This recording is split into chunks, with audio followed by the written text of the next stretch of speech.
Hey, Rob, right down here to your left. Obviously, a big fight week again. These are, nothing new to you at this point, but this one does seem crucial given how the last fight went and stuff. Do you feel like this has kind of got a big bearing on the future from here, this matchup? Probably not as much as you think it does, right? Every fight to me is do or die. So that's the only reason why losing sucks so much, right? So, but we looked at a lot of things in the last prep, in the last fight, and the way I felt in the fight, the mentality surrounding it, and we made adjustments. And they're going to pay dividends on Saturday.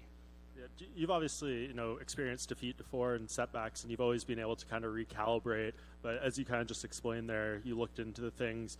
Was there stuff that you were maybe overlooking and feeling like, hey, this seemed like it was right until it was proven wrong? Not really. It's it's one of those things where everything in hindsight's 2020. So there were some things that were suboptimal in the last camp. There were some obstacles that we had to work with and work around. And at the end of the day, the result is what it was. And it wasn't the result we were after. So what we did was we adjusted. We made some changes. We threw ourselves straight back into the gym. And here I am, fight week once again. Yeah, and Paulo's here as well. We saw him a couple hours ago at this point. Like, is it a little bit of a sigh of relief knowing that he made it in town and it seems like everything is good? I was never worried, to be honest. But he's here, I'm here, we're fighting. Yeah, and how do you think this plays out? I mean, you've obviously had multiple opportunities to think about it. I don't know if the game plan or the approach has evolved over time, but as you go in here, like, what do you kind of make of him and assess this matchup? He's a great fighter. He's been in the conversation of the top 10 forever. Like, he's a good fighter. He's a power puncher. He pushes forward. He likes controlling and dictating the fight through that way. But I don't think he's encountered anyone like me. I don't think anyone has until they come up against me. And, mate, I've done everything I've ticked every box. I've crossed every T. I've dotted every I in the last few months leading up to this fight. So I'm going into this fight just cocked and ready. Yeah, and obviously it's got a lot of stakes too. I mean, I think a middleweight fight has headlined every card so far this year, and now you guys are the co-main event, a lot of important results and stuff. Where do you think this factors into, I guess, the overall hierarchy of the middleweight division? The middleweight division's moving. It's moving a lot. There's a lot of fluidity in it, and it's rife with opportunity. Winning opens doors. More so now than ever. Do you have any theories of why in these past few fights no one's been able to defend that belt? It's been 4 new champions in the past 4 middleweight title fights. Mate, fighting's hard. And I think,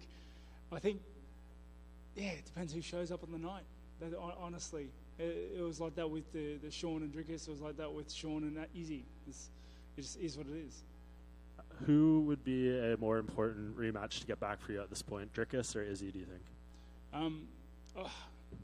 Whittaker is a sore spot for me because I didn't turn up, I didn't perform, and it's important for me to run that back. Do you think it's a good idea for him to make a quick turnaround for UFC 300 like they seemingly want to do with him and maybe Izzy or Hamzat? He can do whatever he wants. What do I care? Well, I don't know. Maybe you want him to still be the guy on top when you fight for that belt again. Mate, I'll get to him. It's fine. Perfect. Thanks, Rob. Over here. If the UFC does go down that route for UFC 300 with Drickus and potentially Izzy's, how do you see that fight going? Mate, who can say? No one saw Sean beating Izzy, right? So, anything could happen. And a big win for you over Paulo Costa would be the perfect start for you in 2024. So what are your goals to have done by the end of this year?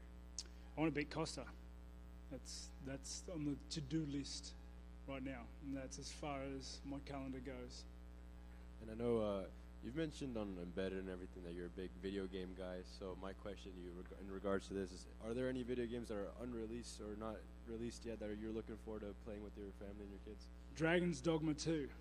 I am frothing on it, and mate, it comes out in March, so that is perfect. Awesome, good little post-fight treat for you then if that happens. But obviously Australian MMA has grown exponentially throughout the years. But what do you think needs to happen for Australia to kind of shift gears into a higher level in terms of MMA and the continuous growth of the sport out there? Can you say where? Sorry. Like, what do you think needs to happen for the Australian MMA scene to keep growing more than what it already is? Mate, have you seen the trajectory of Australian mixed martial arts? Like it is growing at a rate. It's got to be one of the fastest growing countries at the moment for mixed martial arts. I think it's going. You know what I mean? I don't think there's anything that needs to be done because, like at home, it seems like an MMA gym is popping up on every corner just about, and we're having more and more MMA New Zealand athletes come out of the area. So, mate, whatever we're doing, keep doing it. Fellow Australian Volkanovski's headlining this card, so how do you see his fight going? Mate, I understand Tapori's like he's a demon in the division. You know, he's a nightmare for a lot of people. But I think it'd be very hard to bet against Volk. Like Volk's probably the best featherweight to ever do it. He's sensational. If anyone's gonna back up, it's gonna be him. Rob, Paulo was in here earlier, and he was saying that despite the fact he hasn't fought, he's had like a couple of camps right before the fight fell apart, and so he's improved a lot as a fighter. But do you think you kind of need to have those fights in between camps to be able to put what you've been working on into practice? Because otherwise, if you go in there, could you just revert to type if you haven't been using them in live situations? 100%. It's like a sprinter learning how to sprint by reading. Can't practice that. You need to. You need to get in there. You need to test the waters. You need to see what happens. Like, as much as I hate the way the fight played out with Dricus, I learnt a lot from it. I remember the feelings I had in there. So now I know what I need to make sure not to happen again. Was that a unique experience, the Dricus fight? Had you ever experienced something similar to that previously, and you sort of felt, oh, I recognise this, or was it just completely like, oh shit, I'm not firing when I should be, and so on? It was different. I'll leave it at that. Okay. It wasn't fun. You've mentioned a couple of times in the build-up to this that you're trying to bring the beast back and you're going in there to hurt Paulo, not just beat him. How does that look in training? What exactly do you need to do practically to bring the beast out and be more aggressive? I'll also address, I think people are misunderstanding, it's not personal. There's nothing personal. Like, we're in the fight game. Like, I'm trying to hurt him as a means to victory. And, you know, respectfully, I'm sure he's trying to do the same thing. It's just one of those things where I don't want to just win. You know, I want to finish him. I want to get in there and I want to finish him. I want to put all the work that I've spent months doing and grinding it and bleeding and sweating for to action. And I think that is how I will get satisfaction. Is that something you can train specifically, aggression? You can just train that in the way you hit pads and the way you spar, or how do you train? Yeah, I think it's a mentality. I do. I think it is the way you approach training for the months out of a fight. Every time I went to the gym, I was trying to win everything. I was trying to win my pad sessions. I was trying to win my matches, my rolls, my rounds, my spars, everything. Everything I wanted to win. I wanted to turn into a dogfight. I wanted to, give everything I had. And I do think that bleeds over.